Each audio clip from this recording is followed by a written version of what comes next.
I was seated at the end of the table, back straight, handsfolded, when he said it. The leather chair didn't move. Neither did I. The conference room belonged to his attorney. Long table, frosted glass walls. A framed certificate with a state seal hung slightly crooked behind the head chair. My father occupied that seat like it had always been his.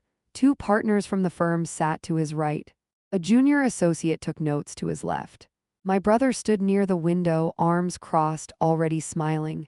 "This meeting is to clarify expectations," my father said. His voice carried the room easily. "And to make something clear that should have been understood years ago." No one interrupted him. Pen stopped, the room tightened. He didn't look at me when he continued. He adjusted a folder instead. Thick, tabbed, prepared. "She is not to be included," he said. "Not now, not later, not indirectly." A pause, deliberate. "She chose a life that has nothing to do with this family." My brother laughed once. Quiet, unchecked. The junior associate glanced at me and then quickly back to her legal pad. The partners stayed neutral. That neutrality was its own signal. I said nothing. My father finally turned toward me, his expression controlled, almost courteous. "You made your decision," he added, "and decisions have consequences." Silence spread across the table, not awkward, intentional. He let it sit there long enough for everyone to register it as final. One of the partners cleared his throat. "For the record," he said carefully, "this concerns the estate planning adjustments discussed last quarter." "Yes," my father replied. "Remove her entirely?" I noticed the edge of the table where the veneer had chipped and been repaired. A small, neat line. Someone had taken the time to fix it instead of replacing the whole surface. My brother leaned forward. "This isn't personal," he said, already enjoying it. "It's just business." I met neither of their eyes. My father closed the folder. The sound landed cleanly. "We won't revisit this," he said. "I won't be pressured." "And I won't be corrected?" No one spoke after that. The room stayed quiet longer than necessary. Papers waited untouched. The authority in the room had finished speaking and everyone knew it. Fairness matters most when it's tested in public. "My name is Elena Marrow. I was 39 at the time of that meeting, and I'd been living in Seattle for over a decade. I had a practice there, a small one, steady, the kind that keeps its commitments and finishes what it starts. I'm an architect, licensed in 2 states. Most of my work was commercial renovation and mid-scale residential projects with constraints, review BOARDS, and long timelines. I was used to waiting, used to documentation, used to people challenging decisions they didn't fully understand. By then, I'd been married for 7 years. Quietly, legally, without asking permission from anyone who thought they should have a say, I owned my home. A modest place near The Sound. Nothing inherited, nothing co-signed. My name was the only one on the deed. I paid my taxes on time. I answered my emails. I kept records. When I flew back for that meeting, I took a morning flight and a ride share from the airport. I arrived 10 minutes early and SAT where I was directed. I didn't come to argue. I came because I had been asked to be present. The issue was never affection. My father didn't operate in that space. He believed in alignment, in continuity, in outcomes that reflected obedience and rewarded compliance. Growing up, expectations were stated early and rarely adjusted. Education was mandatory, independence was conditional, approval was earned through adherence, not effort. I met those expectations for most of my life because they were measurable and, at the time, fair enough. I graduated on schedule, I worked while I studied, I returned calls, I showed up when required. When my mother was ill, I managed appointments and insurance forms while still maintaining my workload. When my father traveled, I handled household logistics without being asked. These were not favors. They were responsibilities that came with being included. Marriage was where the terms shifted. I married a man my father hadn't chosen and couldn't influence. That was the violation, not instability, not recklessness.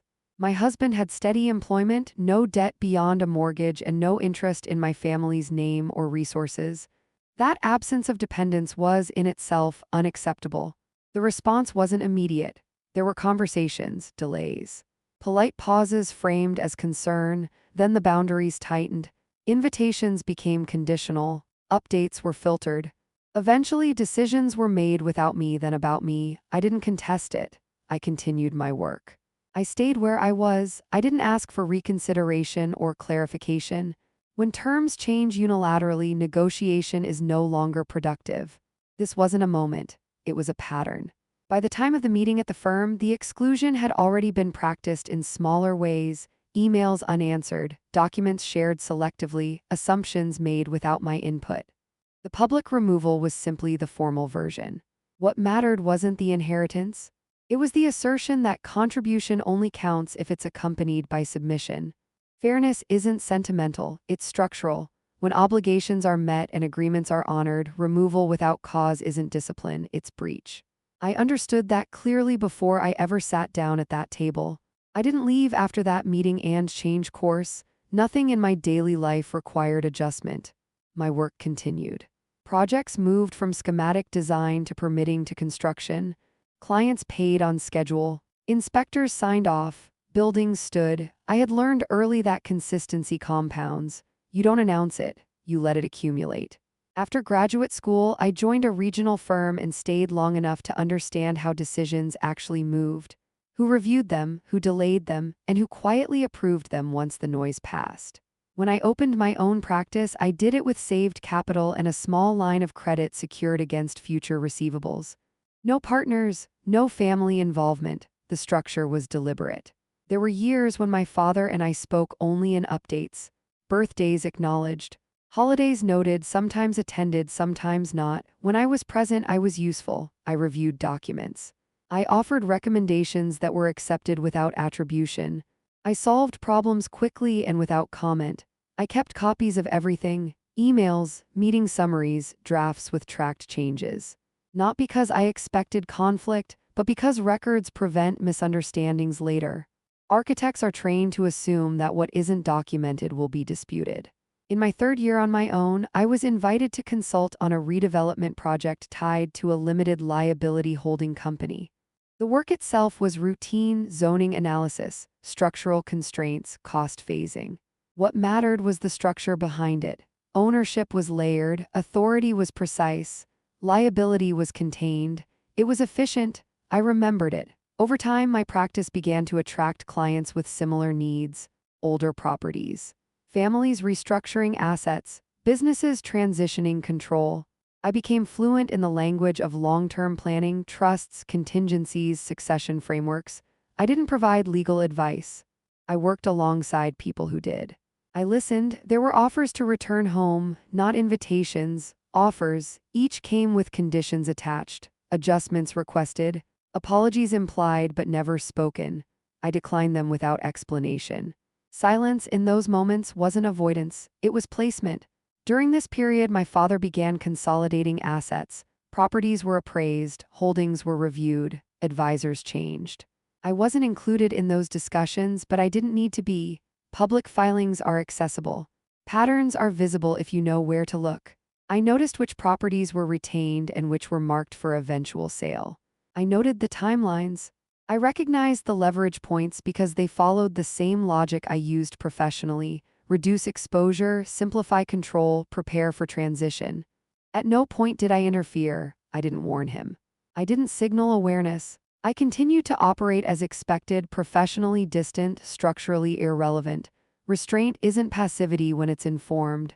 It's preparation without announcement. By the time his health began to complicate those plans, the framework was already in motion. Not mine, his. I stayed where I was and kept working. The mechanism wasn't something I invented. It had been in place for years, built for reasons that made sense long before I ever had cause to think about it. When I expanded my practice, I created a separate holding entity. It wasn't unusual. Many firms do it to manage liability, separate risk, and simplify accounting.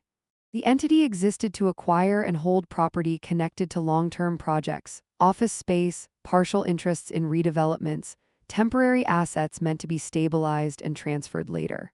Clean, boring, necessary. The paperwork was routine: articles of organization, operating agreements, banking resolutions, everything filed, reviewed, and compliant. I was the managing member. That wasn't a power move. It was administrative efficiency. Over time, the entity accumulated capital, not quickly, not aggressively. Profits were retained, distributions were limited. The goal wasn't growth for its own sake, it was stability, flexibility. The ability to move when conditions required it. One of those conditions emerged when my father's health began to fail. He owned the family home outright. No mortgage, no liens. But maintenance had been deferred and the property taxes were no longer insignificant. His advisors recommended liquidity. The house was large, inefficient, and emotionally burdensome. Selling it would simplify matters. The suggestion was practical, not sentimental. The listing wasn't public at first. It was circulated quietly among qualified buyers, entities with clean funds, no financing contingencies, short closing windows. My firm received the notice because of prior redevelopment work in the area. I reviewed it like any other prospect. Location, zoning, structural condition, carrying costs, exit options. The numbers worked if approached conservatively. So I authorized the entity to submit an offer. There was nothing deceptive about it. The purchasing entity's name was listed clearly. The funds were verified. The intent was disclosed: acquire, hold, and maintain. No redevelopment plans. No displacement. At no point did I contact my father. I didn't need to. The transaction didn't require his approval beyond accepting the offer presented. His advisors handled the process. Their obligation was to his interests, not his preferences. The operating agreement for my holding entity included a residency provision. It allowed for long-term, rent-free occupancy by a designated individual under specific conditions. The clause existed to accommodate caretakers or prior owners during transitions. It had been drafted years earlier. Reviewed, approved, forgotten. Once executed, that provision could only be amended by unanimous consent of the managing members. There was only one. That mattered because apologies don't amend contracts. Emotion doesn't override filings. Once the transaction closed, the framework governed what happened next. I didn't see this as leverage. It was alignment. Existing structures intersecting at the right moment. Fair outcomes don't require confrontation when the system is already designed to enforce them. By the time the sale was finalized, everything that followed was procedural. I had done nothing new. I had simply allowed the existing process to continue to its logical conclusion. The closing took place in a small boardroom at the same firm. Different floor, same table shape, same frosted glass. Authority likes consistency. I arrived early again, sat where I was directed. A legal assistant placed a thin stack of documents in front of me and aligned the edges without comment. The paper was warm from the printer. My father entered last, slower than before. He relied on a cane now, though he didn't lean on it. Two advisors followed him in, speaking quietly until they noticed me. Their conversation stopped. He looked surprised, not alarmed. "Not yet. This is administrative," one of the attorneys said, taking his seat. "We'll move efficiently." The buyer's representative was already present. Neutral posture, professional distance. No interest in family dynamics that mattered. The attorney began reading: parcel identification, sale price, closing date. Standard language delivered in an even tone. My father listened with mild impatience, tapping the cane once against the floor. When the purchasing entity was named, he lifted his head. He frowned. "I don't recognize that firm." The attorney nodded. "It's a holding entity based in Washington." My father turned toward the advisor on his right. "You vetted this?" "Yes," the advisor said. "Funds are verified, clean transaction." A pause followed, short, tight. "And the managing member?" my father asked. The attorney glanced at the signature page. "Elena Marrow." The room went quiet. Not all at once, like air leaving slowly. My father looked at me then, really looked. His expression shifted from confusion to irritation. "This isn't appropriate," he said. "There must be a mistake." No one responded immediately. "Silence can be instructional." "There's no error," the attorney said finally. "Miss Marrow is the authorized signatory." My father straightened in his chair. "This is a provocation." I waited. He addressed the room instead of me. "This property was never meant for," the attorney raised a hand slightly. "The terms are clear." My father's voice sharpened. "I won't proceed under these circumstances." The buyer's representative spoke for the first time. "The offer has already been accepted. We're here to execute." My father turned back to me, his volume increased. You think this gives you leverage? I met his gaze briefly. No, it was the only word I offered, he laughed once harshly. Then what is this? The attorney slid a separate document forward. There is one condition tied to occupancy, he said, which we need to review before closing. My father leaned forward. Occupancy, the attorney read aloud. The language was precise. Residency granted. No rent. No term limit specified. Maintenance obligations outlined. Behavioral clause included. When the final condition was stated, the room shifted again. The attorney paused.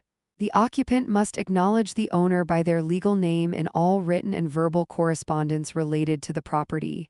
My father's face tightened. That's absurd. It's enforceable, the attorney replied. And already executed. My father turned red. He spoke quickly now. You expect me to, the buyer's representative interrupted. You are not required to accept residency. Silence returned. He understood the alternative. My father's voice dropped. This is petty. I let the words settle before responding. It's specific. For a moment he looked unsteady. His advisors exchanged glances. One of them avoided eye contact entirely. The attorney cleared his throat. Shall we proceed? My father stared at the documents. His hand shook when he picked up the pen. He hesitated long enough for everyone to notice. Then he signed. No one spoke after that. Papers were gathered. Copies were distributed. The process concluded as scheduled. I remained seated until the room emptied. By the time I stood, the outcome was no longer negotiable. The effects didn't arrive all at once. They unfolded the way formal decisions usually do, incrementally, then all at once. In the first weeks, there were consultations. My father contacted new advisors. Old ones reviewed their notes. Questions were raised about options that no longer existed. Nothing moved. The documents were clear. The sale had closed. Title had transferred. The residency provision had been accepted. A month later, a formal inquiry was submitted regarding the occupancy clause. It was answered in writing. The response was brief. The clause was valid. It had been reviewed at execution. No misrepresentation had occurred. By the end of the quarter, the tone shifted. The inquiry stopped asking for revisions and started asking for exceptions. None were granted. There was an attempt to reframe the situation publicly. The house was no longer referred to as sold. It had been restructured.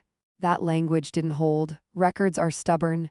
County filings don't adopt family narratives. Maintenance responsibilities transferred as scheduled. Insurance policies were updated. Utilities were placed under new management. The systems adjusted without comment. By the end of the year, the social effects became visible. Invitations slowed. Some disappeared entirely. Conversations shortened. People recalibrate when authority relocates, even quietly. A notice appeared in a regional real estate bulletin noting the transaction as part of a broader consolidation trend. It listed the purchasing entity by name. No commentary followed. My brother visited the property once. He didn't stay long. Neighbors noticed. Word traveled the way it does in contained environments. My father remained in the house. The condition was observed. Correspondence changed. Formal, correct, minimal. I wasn't present for any of this. I learned of it through reports, filings, and third-party updates. That distance mattered. Systems don't punish, they adjust. Once the adjustment is complete, there's nothing left to argue with. I didn't visit the house after the sale. I didn't need to. Ownership doesn't require presence once responsibility is established. The condition was simple and remained unchanged. If my father wanted to stay, he would address me by my legal name. Not a title, not a role, just the name he had given me and later refused to use. It wasn't symbolic. It was corrective. There were no further negotiations. The clause didn't invite them. Over time, the arrangement settled into routine. Maintenance requests arrived through the property manager, properly formatted, correctly addressed.